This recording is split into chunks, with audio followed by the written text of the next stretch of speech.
In today's video, I'm going to teach you how to fix Discord black screen. If Discord opens to a blank or black window, don't worry. This walkthrough will take you from quick checks to a clean reinstall, and I'll explain what's happening along the way so you know why each fix helps. First, force close Discord so we can start fresh. Press Ctrl, Shift, and ESC together to open Task Manager.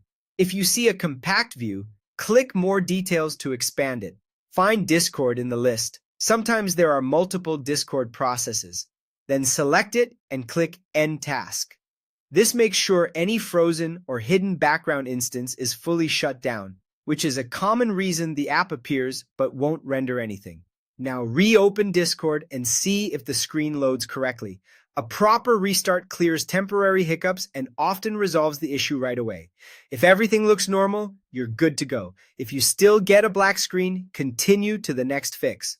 Open Discord again and head into Settings by clicking the small gear icon near your username. In the left sidebar, go to the Advanced section. Look for Hardware Acceleration and turn it off. Hardware acceleration shifts some visual work to your graphics card, which can improve performance. But if your drivers or system don't play nicely with it, Discord's window can fail to render and show up as black.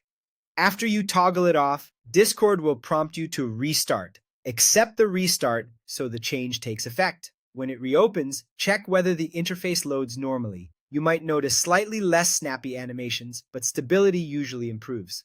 If the black screen persists, it's time to update or reinstall Discord. Start by uninstalling Discord from your system's apps list. This removes the core application files but keeps your account data in the cloud so your servers and messages will still be there when you sign back in.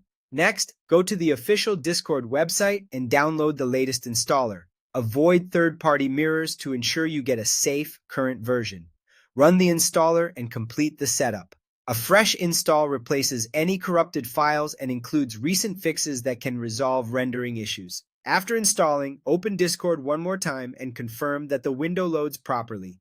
With these steps, force closing, restarting, turning off hardware acceleration, and reinstalling from the official source, you should have your Discord back on screen and working smoothly. Thanks for watching, and I hope this helped you get right back into your chats and calls.